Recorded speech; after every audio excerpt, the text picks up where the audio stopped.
What are the Athens Park Bloods? What does that mean? Athens Park Bloods a part of the community in Los Angeles. People call us a gang, some people call us, organization. What do you call it? I would call us an unorganized organization. How long have you been a member? Since I was like 12, 13. I'm like the fourth or fifth generation. And I started asking my partners, how did this come about that we started killing each other? And far they would take me back, it was like 1972, over, some fight over a leather jacket. And I knew that there had to be more to it. And as I found out, there was a lot more to it.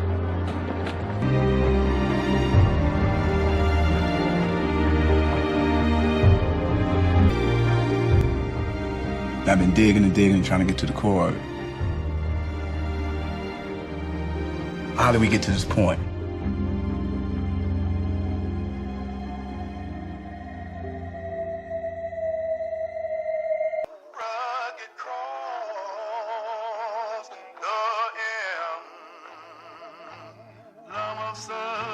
I started really trying to search out how did this get started. I really went to my peers, went to guys older than me. I learned about the migration to Los Angeles to find better jobs. And like I said, to escape the prejudice that was going on in the South. Majority of the blacks was coming from the South then. And after the war, the train was called the Argonaut. It was a train that stopped at every little town from Mississippi, Georgia, Louisiana, and Texas. They got here, and a lot of prejudice here and racism here as far as the job markets and as far as blacks buying homes and moving into certain neighborhoods they weren't allowed to. We were slaves. We was chattel property. After that, we were freed, and then we were segregated. For 400 years, black labor built the United States. All of a sudden, it's no longer needed. So sorry. There's something different about being poor in LA than there is anywhere up in the world.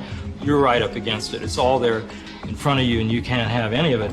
Being one of the guys who was hands-on, who helped destroy most of my community, who participated in self-genocide, I want to be able to put some clarity on why some of these things have happened. When you heard banging got started, what year? Was it the 60s, 50s, 70s, 80s that you heard about? I heard about the 60s. I really don't know how it started. You ever wonder about that, though? Yeah, I always wonder about that. They don't even question why are they what they are, really, in most cases. Okay, what you gonna do? Do something. Let me see. You ain't scared to die? No. Why not?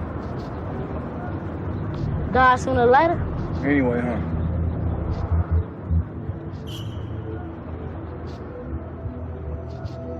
Compton was white.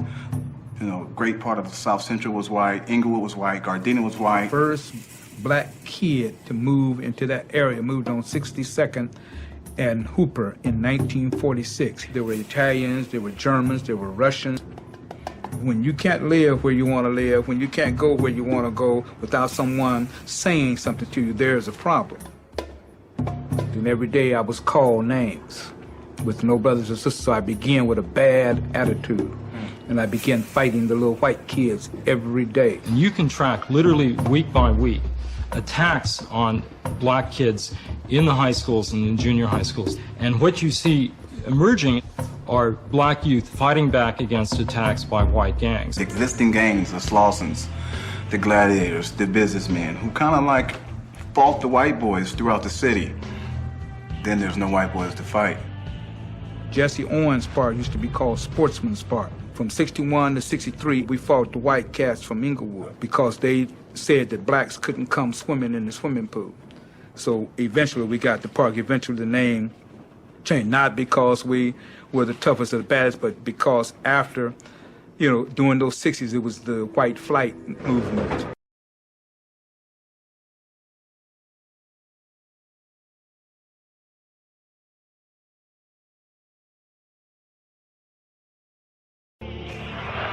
Many people were calling Vietnam a racist war. For black Americans, this had a special meaning. Fighting to improve conditions at home seemed more important than fighting a war in Southeast Asia. Black frustration sometimes turned to violence, and when it did, we saw it on TV. Riots broke out in many cities. 36 died in Watts in '65. Looting, murders, and arson have nothing to do with civil rights.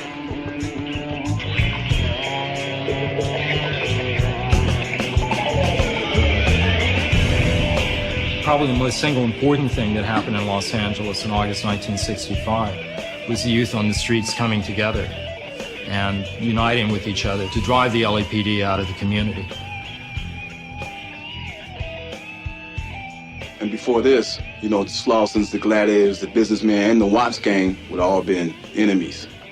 This was just an extraordinary moment of hope and unity and pride. And this is the beginning of a whole period of radical black community organization and politics. The Black Panther Party for Self-Defense calls upon the American people in general and the black people in particular to take careful note of the racist California legislature, which is now considering legislation aimed at keeping the black people disarmed and powerless at the very same time racist police agencies are intensifying the terror, brutality, murder, and repression of black people. The Panthers brought so many resources to the community.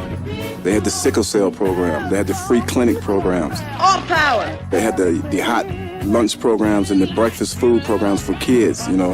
And the community started relating to it, and then their children started relating to it. And it makes your teeth strong. They feed these kids, they feed the community. In fact, they have fed feet. We used to patrol the community. Instead of calling the police, they would call us. Women used to cool their old man out just by saying, hey, I ain't gonna call the police, I'm gonna call the Black Panthers. And by this time, it was a national organization. We had branches in New York, Chicago, Oakland, which was the headquarters. Everybody knows about the Black Panthers, and they know about Huey and Eldridge Cleveland and those guys in Oakland. The world needs to know about Bunchy Carter. It's a whole nother conversation about who Bunchy was. He proclaimed himself Bunchy Carter, the renegade of Slauson. There's no really books about him. You don't see him on T-shirts. And here he was, some so-called nigga out to Slauson. You know, he's like the unsung true hero of Los Angeles, California, the whole community. Bunchy went to Oakland and met up with Huey and Bobby and David Hilliard, and they met Bunchy. They said, oh man, we got to have an LA chapter.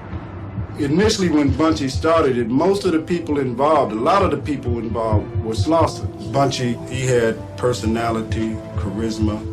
Bunchy was, man.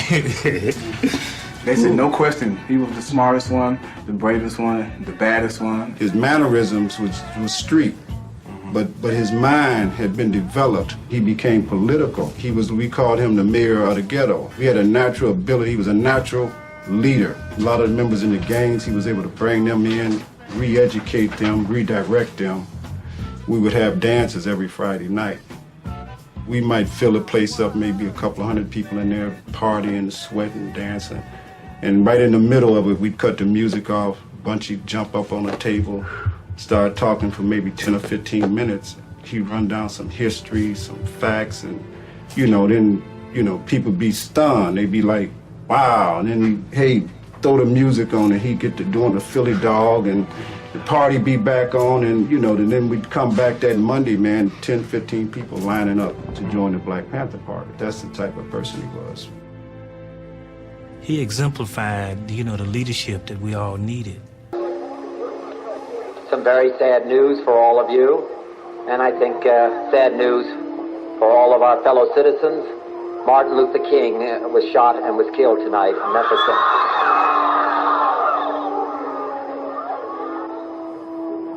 I don't really know who the leaders are. They're all dead. Martin Luther King, Malcolm X. It's like you can't be a leader for the black community if you're alive. I mean, you probably wasn't doing your job. In '65, most of your gangs segued into a political party. Like I mentioned, the Slausons went into the Black Panther Party. But then the other gangs, they kind of identified more with a culture nationalist group called the US organization. We are.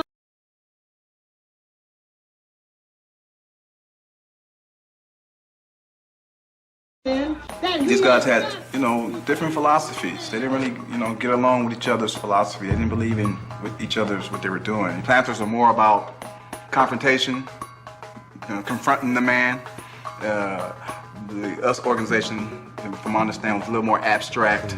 Well, I'm a little more aggressive. I can fight a little bit. I'm a little stronger, so I'll go with Bunchy now. And the guys who couldn't fight so well, the guys who wanted to be more jazzy, they went with Karinga. Kinds of things that Maulana Karinga was saying in that first speech I heard clicked with me in terms of black people seizing their own destiny and to express that through political power. Given that both organizations were had been recruiting strongly from gang structures, you can see the beginnings of some confrontations. Hoover decided that, for some reason, the Panthers were the most dangerous organization in the United States, even more dangerous than the Communist Party or the Mafia. And so he ordered them essentially destroyed. Directives issued by FBI headquarters called for, quote, imaginative and hard-hitting counterintelligence measures aimed at crippling the Black Panther Party. The FBI set out to neutralize the Black Panther Party any way they could. They wanted to neutralize Bunchy Carter. He used the term neutralize, but nobody ever defined the term. Neutralizing means a lot of things, including murdering. Neutralizing our entire movement. As one communication went to Washington said, we bring these two groups together and let nature take its course. It became clear that what they had to do was turn another organization against us, which was the Panthers. COINTELPRO was doing its mischief and attempting to pit the two organizations against each other. It got to the points where there was clearly almost a state of war that was existing between the two organizations. We could all feel that there was something going on that was bigger than us. The FBI had created this tension, but you had these two groups that, when they saw each other on the street, it was just a natural confrontation. They were making all kinds of suggestions. These were cartoons that were created by FBI agents. We didn't really know. Nobody believed that the FBI wanted to be bothered with some little Negroes in L.A. trying to organize themselves and so on and so forth. You know, at the same time, they were sending the same stuff to them. Correspondence propaganda between the two, between Bunchy and Karenga, telling one that the other one was doing something that wasn't appropriate. Bunchy Carter and John Huggins were supposed to have been killed down in the Watts area working on some kind of a drug transaction. And, you know, it would just look like a drug deal, not a political assassination.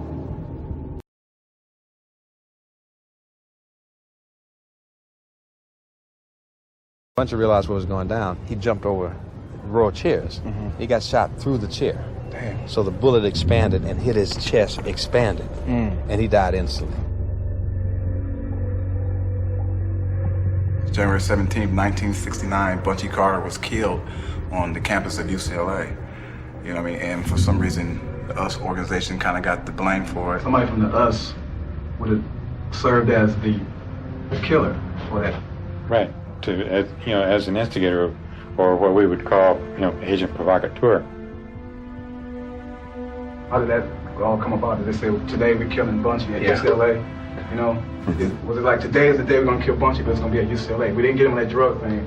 Was it planned out, that structure? Or? Well, as I understand it from the agent who was telling me about it, the operation at UCLA was all screwed up.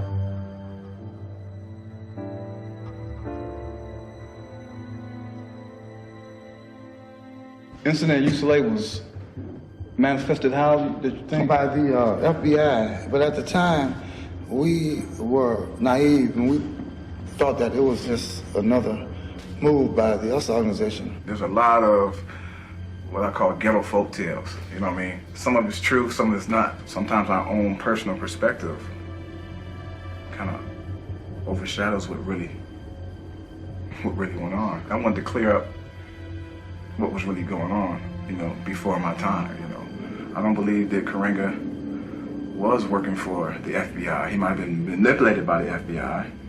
I was comfortable in making Karenga the villain. And then I had to talk to Geronimo. He was like, nah. For all of these years, the US organization has been getting a bum rap behind that killing. I'm sure Bunchy, above all, would be turning over in his grave if we were not to straighten this out. Some kind of memorandum was uncovered from the FBI which declared though we did not pull the trigger on that day, January 1969, we did cause the unrest that preceded it. When they killed Bunchy and John, the word came down that it was to be no retaliation, that we were not going to engage in that because that would defeat the very principles that we had started on, and that, you know, we were not going to get involved in blacks killing blacks.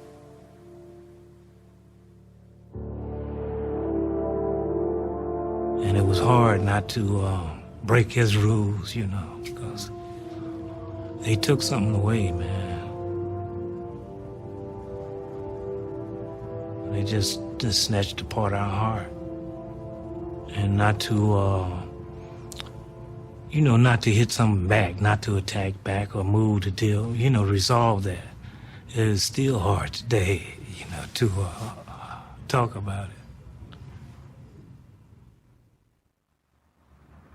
Well, I felt pretty bad because most of it was really crap.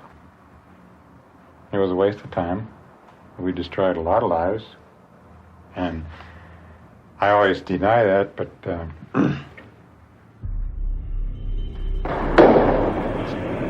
for this time period, these were courageous men and women, you know, who stood up. They all stood up and believed in something. And I look at them today, and I look at where we're at today, and I kind of like just feel like, you know, I definitely have, you know, we failed. Our generation has failed, you know, to live up to what we're supposed to be.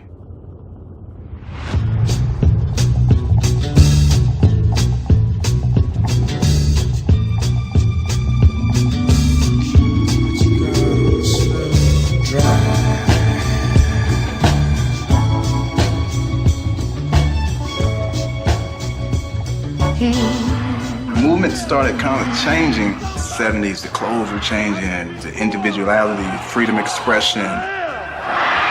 Somebody! Black Panther Party gone, Us organization gone. Both those groups have been neutralized. Guys who I knew who were starched and iron revolutionaries who died for the movement. And I got out and they was telling me, man, it ain't happening, homeboy. It ain't about the power to the people no more, it's about power to yourself. We're out here building a new nation for black people. It's time for you to start paying some dues, nigga. I ain't giving you shit. And I remember the same brothers wearing, you know, trying to emulate the Panthers was like getting ready to afro and laying it. Lord Jesus had dudes in the rings and the coats. But after the Superfly movie, you didn't see no images like Huey.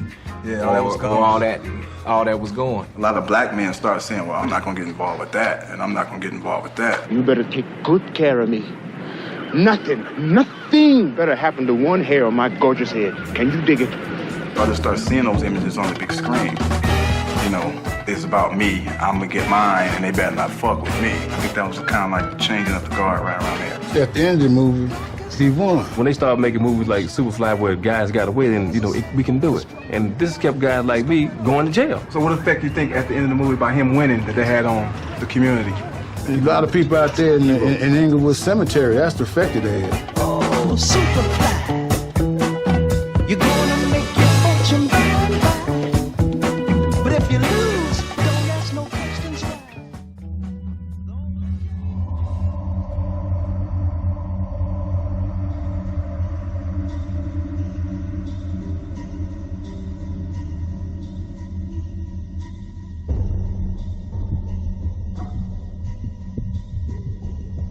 There were live human beings running around LA, but I was so young, I didn't know them. I would just hear about them and how strong they were. They were almost like these mythical Greek gods.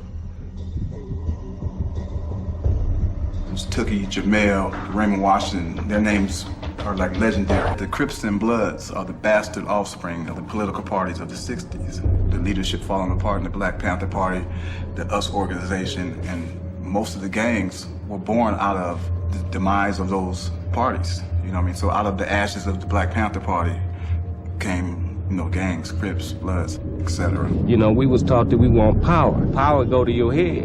When you learn the power of violence, it can be devastating.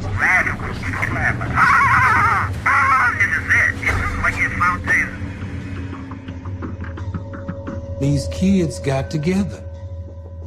They knew to do that, but they got together with no leadership. When you take something away from a community or people, the community will replace it with something. When you took the leadership away in the 60s, the youth replaced it with something. We seeked our own leadership. We felt basically that the leaders of the 60s failed us because we didn't quite comprehend what they stood for. The act of violence totally on the people, without a people fighting back, it didn't make any sense to youngsters. So we formed our gangs and we dealt with our own brand of leadership. Today they call it Bloods and Crips.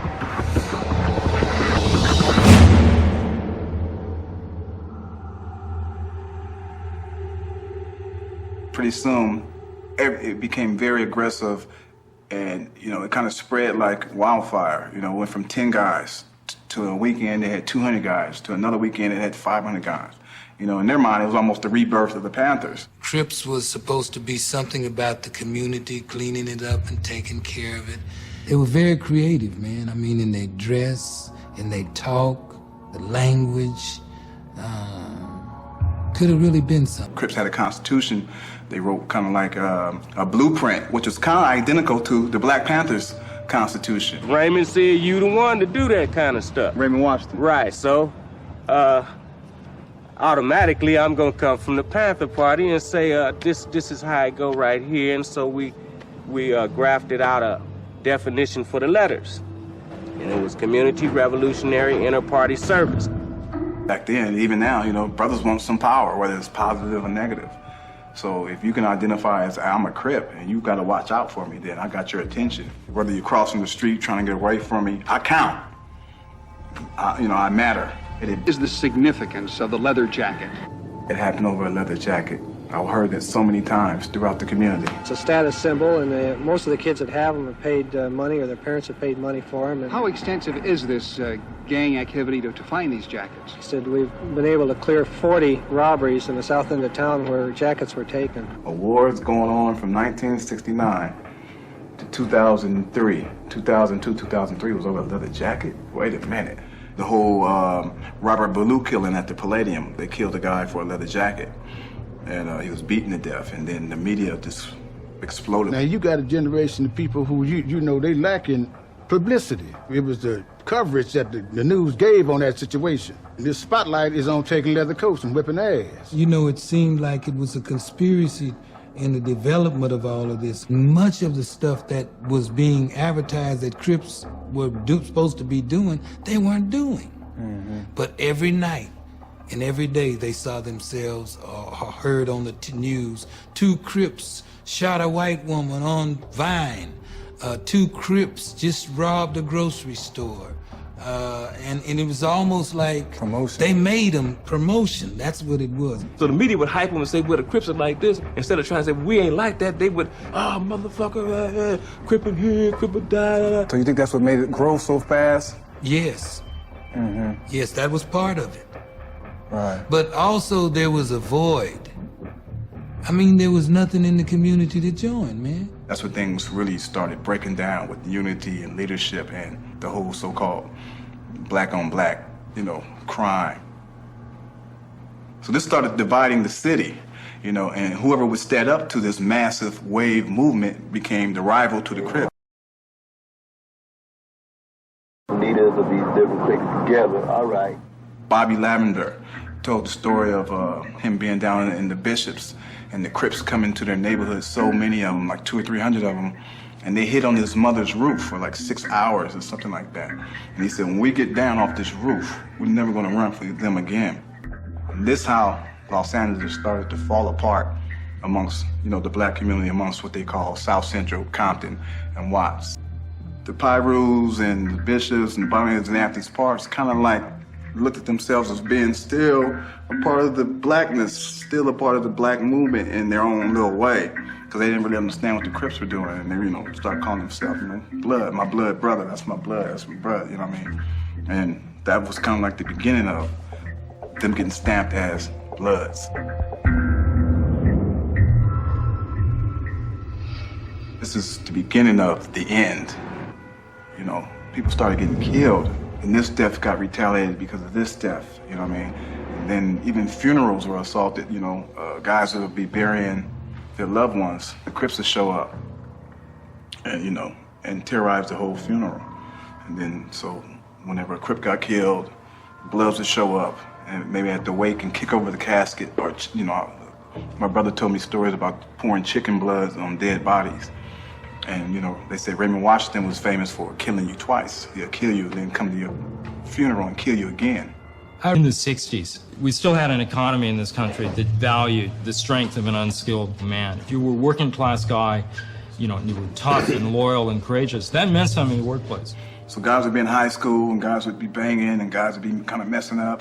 Then they'll get to adulthood, they'll get a kid, and they can pretty much segue into one of those industry jobs. By the, you know, the early mid-1970s, semi-skilled jobs were collapsing and disappearing in cities all across the country. It used to be my father, y'all's fathers, whatever, whenever people moved here, there was factories. And now, that shit's closed. Rubber factory's gone, General Motors gone. That's right there in Alameda. Industrial America was right there, you know what I'm saying? That shit died. I saw it die. The 14 biggest factories in LA closed in the late 70s, you know, early 80s, and stripped away the hopes of a whole generation of people. I seen a man across the street from me lose his job. I seen the people down the street lose their job. I seen uncles, cousins, and lose their job, right? The reason that supposedly young black men, you know, desert families is they can't earn a family wage to support a family. One of the great racist myths in this country is the, you know, the death of the black family or the non-existent black family, and people trace this back to slavery. You know, black Americans have never had family structures. I mean, there's not a more obnoxious, you know, or misleading myth around. If you actually look at the figures, the collapse of the black family occurs in the 1970s, and occurs in direct proportion as, you know, young black men are just systematically shut out of the labor market. With the jobs leaving, I think what it did, it expanded like the subculture world as being like your total world. Gangs was a proposal. You could make money off of them. Everybody, the police department got new cars, new computers, new helmets, bigger guns. All of this, gangs was profitable to everybody who dealt with them. I don't think there's anything that the police really fear more than an end to gang warfare. It, for them, is a perfect situation, a war they can't ever really stop, but they constantly, you know, profit from it. People saw a dollar sign attached to gangs. The police didn't want people to work with gangs, not people like me. What they wanted to do it their way. They told me, you'll go back to the penitentiary if you don't stop. People would write up proposals to get grants from the government and saying, hey, I'm working with these gangs. I'm trying to get guys off the streets. I need money. A lot of preachers were doing it. A lot of so-called grassroots programs doing it, but, you know, most of the money was going into their pockets and not into the community. They coined a phrase called poverty pimps, and this is what they were kind of doing, you know what I mean? They were pimping the community based on the poverty, based on the gang situation. These are programs that were like getting a lot of money to help curb, you know, so-called gang violence, but gang violence grew while most of this money came into the community. You know, it got worse.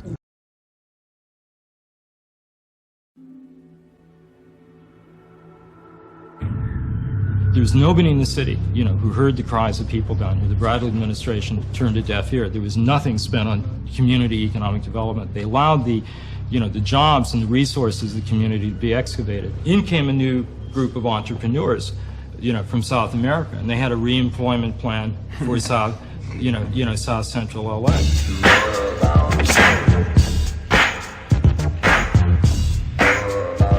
Drug dealers always say, you gotta make a choice, you're gonna be a slinger or a banger, what you gonna do? And that was like the 70s thing. But once the 80s came, it was like, man, we gotta do them both. I'm sure my story is no different than most of the cats throughout Los Angeles. I don't think no one intends to grow up to be a drug dealer.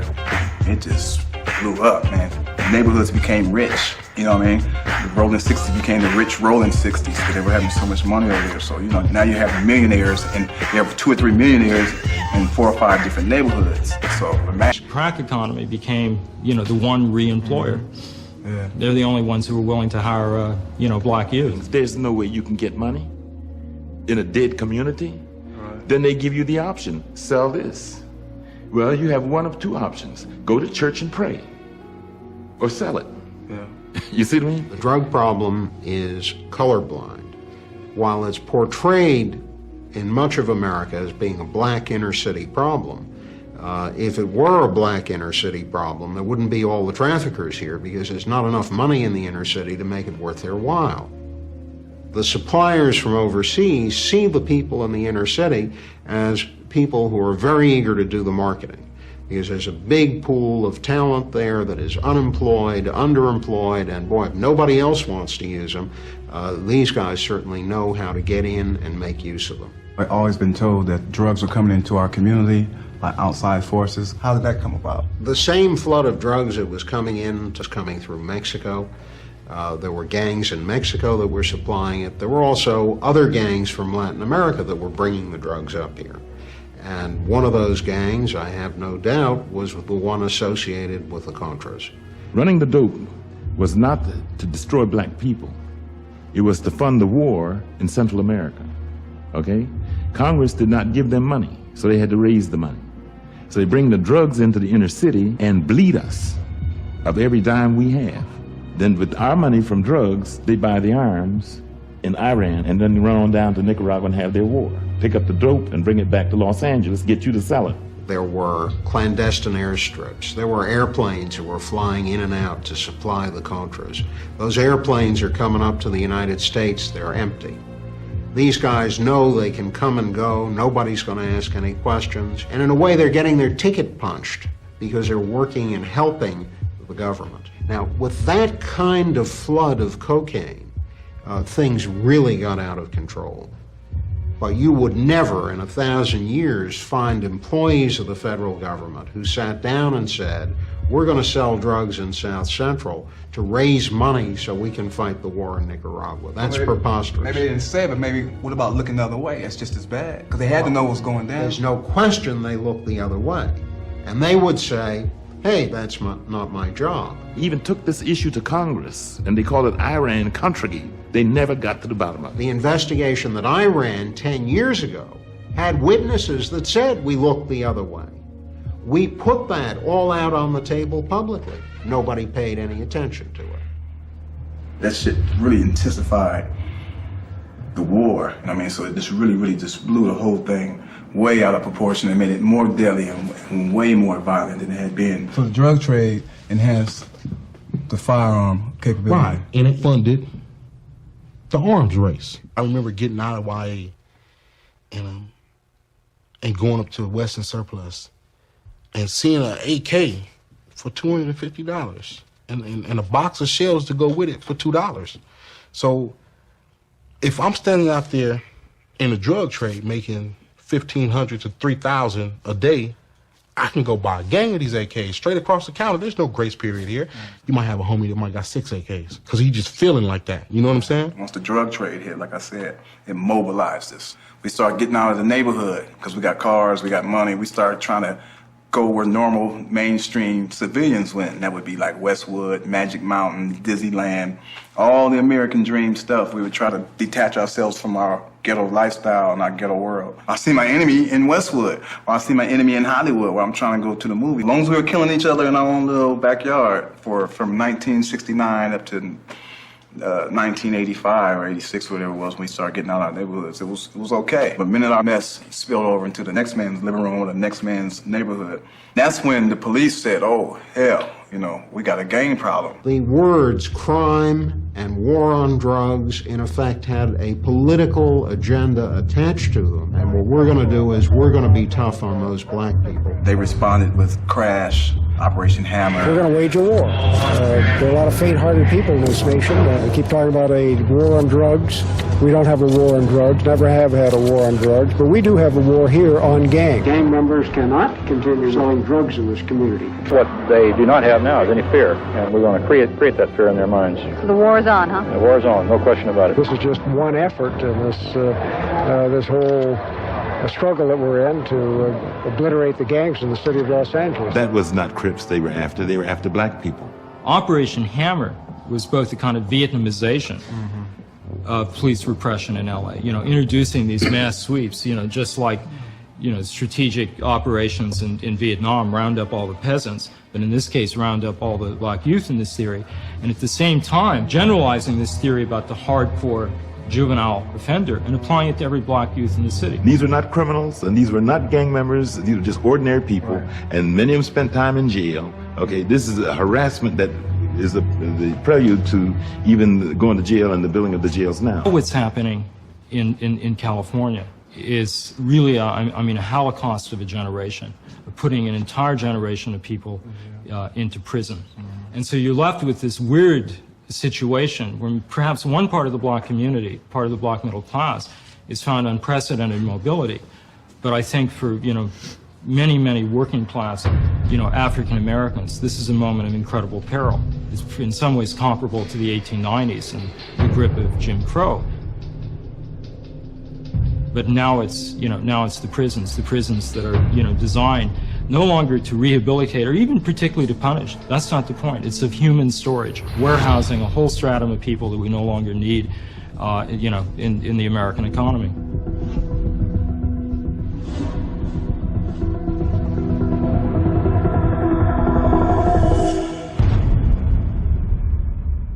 Take off the red and take off the blue and bring it together. And I'm gonna say this and I'm gonna end mine. If you ain't down for the Africans here in the United States, period, point blank, if you ain't down for the ones that suffered in South Africa from apartheid and shit, damn it, you need to step your punk ass to the side and let us brothers and us Africans step in and start putting foot in that ass. Hey, I'm gonna tell you right now, if I have to die today for this little African right here to have a future, I'm a dead motherfucker. Africans unite! Africans unite! Africans unite! 92, I think it was a great year for me. We are now mobilized, and we are going to put them in jail if they break the law. It brought attention to a lot of stuff that was going on that we accepted as a community. I guarantee this violence will end. But once the rebellion came, people call it a riot, I call it a rebellion. The focus of the world was on South Central, my little Mayberry, my little town. Nightline in South Central. Crips, the Bloods, LAPD. The most phenomenal thing too, it brought Crips and Bloods together. They've been killing us, stomping us, slapping us for years. Unifying around a common enemy like the Slawsons and the Gladiators did back in '65. And when we get them on tape, they get found not guilty in a system that doesn't count for us. God is saying, hey man, you gotta stop it. The Crips and the Bloods have, for the time being at least, made peace. The energy level of this was incredible. We're gonna stay together and we're gonna keep this together. It don't matter what the district attorney of LA According says. to District Attorney Ira Reiner, do not put too much faith in it. Why can't you not take them for their and how the police were trying to keep the war going. Police kept a high profile on the street and on adjacent building rooftops. I think they're almost in panic mode when they saw us together like that. The truth started to happen. They immediately denounced it as a criminal conspiracy. They don't want to see it. This is all truth. This is blood and Crip. They want it. This is black. In my mind, it's a social miracle, and the people who organized the truth are the real heroes. That's when I saw the use of propaganda in 1992 of misinformation being passed through the community. Every news organization in the city got this leaflet, which was saying that the gangs were going to unite with the Nation of Islam and take out a police or a sheriff's station. From the police to the media and the media to the streets. Leaders of the Crips and Bloods insist the rumors they are out to get police are not true. This was something that was written inside the sheriff's department. This is still in the early stages, all right? All the wrinkles haven't been ironed out yet. I was invited by the businessman to come talk to a bunch of Crips, but I was a little concerned about my red El Camino, so I switched cars with my homeboy Joker. A lot of talk about cats who were getting pulled off the streets, who were getting told to do things, if you don't go do this, you're going back to jail for that. We didn't want to orchestrate everything that comes to the park, the football games and everything. It seemed like it didn't even last long. I think some of those rumors didn't until I start meeting some of these guys firsthand. This is proof. When they arrested me, it was 35 cars. They took my car and did a drive-by out of my car before they brought it to the station. My car wasn't impounded. They did a drive-by out of my car. The police took your car? Yeah, it was special task force. And did a drive-by out of my car. Now, how you know that? Yeah, folks with 30 Pirus told me. We got real close at one. So they went in the 30 Piru hood? Yeah, going the way to Newton Street and shot out my car. Made it seem like we was just going back to B. And this is doing the P Street? Doing the B Street. Well, how am I able to stand here right now with about y'all. I mean, you know what I'm saying? I'm in y'all neighborhood. You know what I'm saying? What's the significance of this?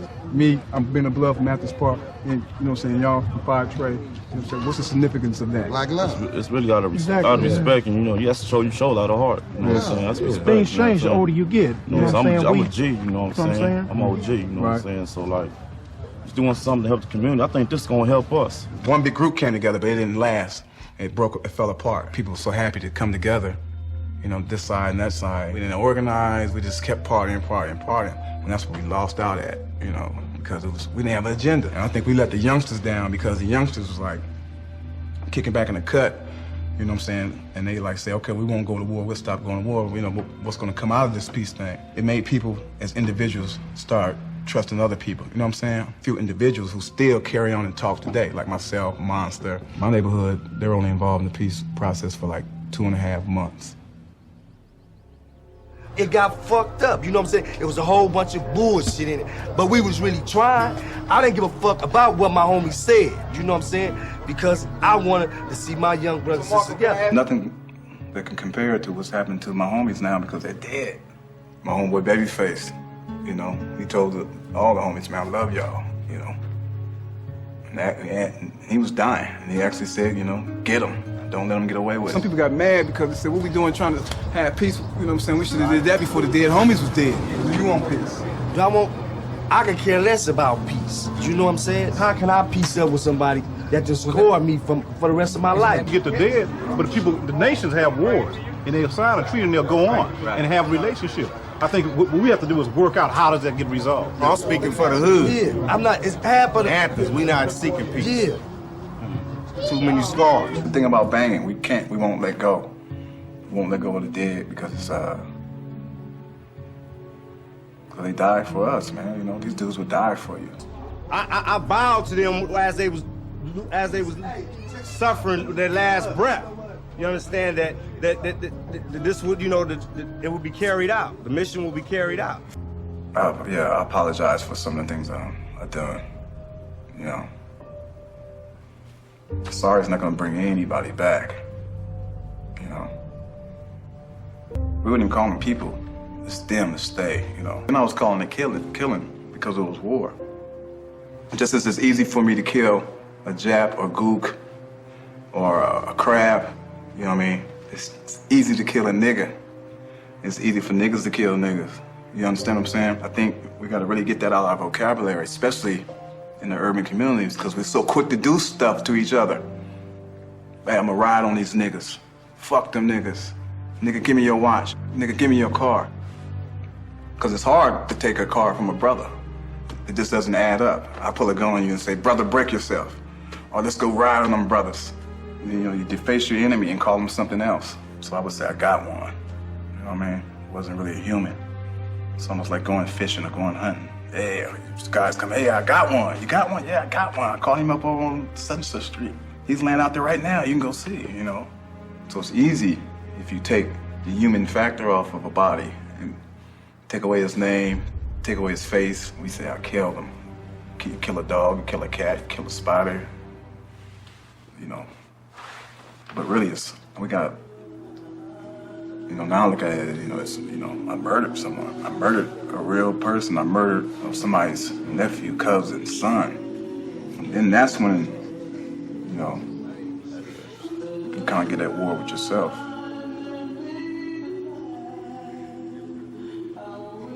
When you put a human face on it, you really know what you're doing. It's murder.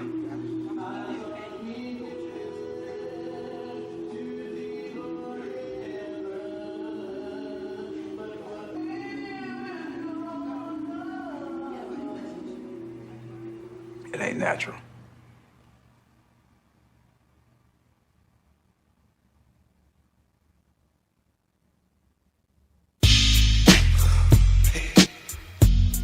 Give them that first and that last name, their real given name. Though I walk through the valley of death, watch it down before I wait. Please, God, walk with me. Grab a nigga and take me to heaven. Back in elementary, I thrived on misery. Left me alone, I grew up amongst a dying breed. Inside my mind, couldn't find a place to rest until I got that Doug like tatted on my chest. Tell me, can you feel me? I'm not living in the past, you wanna last. Be the first to blast. Remember Cato, no longer with us, see the seats. Call on the sirens, seen them murdered in the streets. Now rest in peace. Is there heaven for a G? Remember me, so many homies in the cemetery shed so many tears. I suffered through the years and shed so many tears.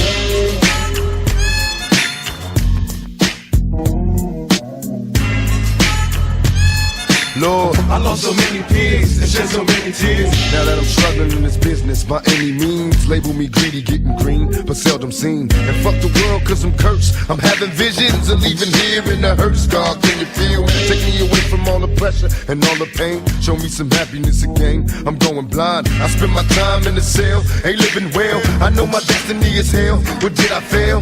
My life is in denial, and when I die, baptized in eternal fire, shed so many tears. Lord, I suffered through the years and shed so many tears.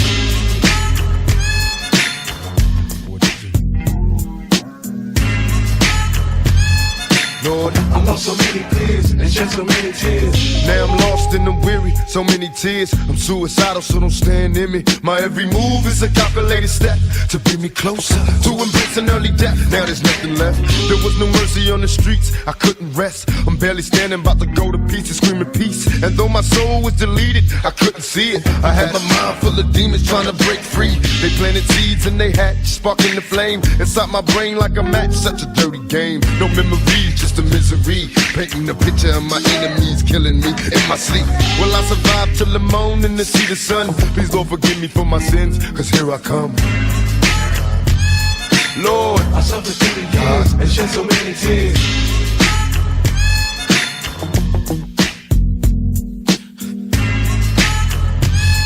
God, I lost so many peers, and Lord knows I tried. Been a witness to homicides and drive-bys taking lives, little kids die. Wonder why as I walk by, broken hearted as I glance at the chalk line, getting high. This ain't the life for me, I wanna change, but ain't no future right for me, I'm stuck in the game.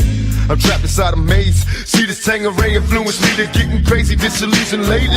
I've been really wanting babies, so I can see a part of me that wasn't always shady. Don't trust my lady, cause she's a product of this poison. I'm hearing noises, think she's fucking on my boys, can't take no more. I'm falling to the floor, begging for the Lord to let me into heaven's door. Shed so many tears. Lord, I lost so many years and shed so many tears.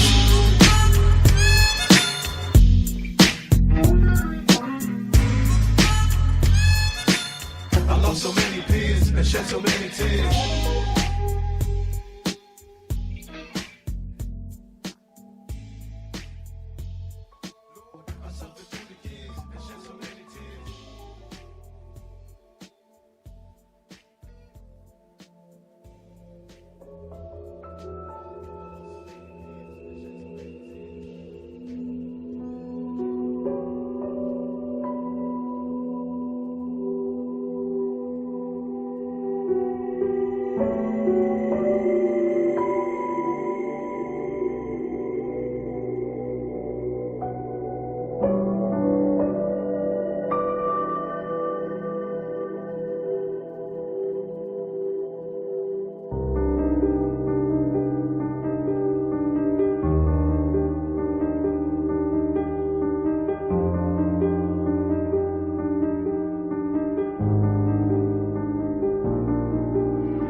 VIP OG Clone, Mickey Wood, Yo Squirt, Face.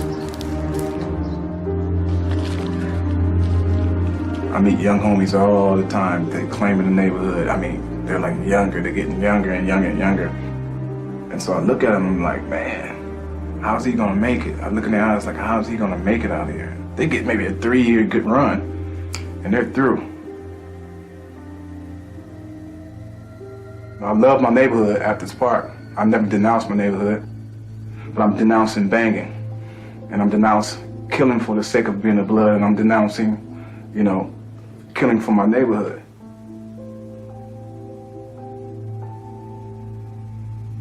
The bottom line from all this is bullshit. banging, cripping, blooding. The whole shit is bullshit. It's a fucked up illusion. It's not even illusion because it's real, because we're dying daily.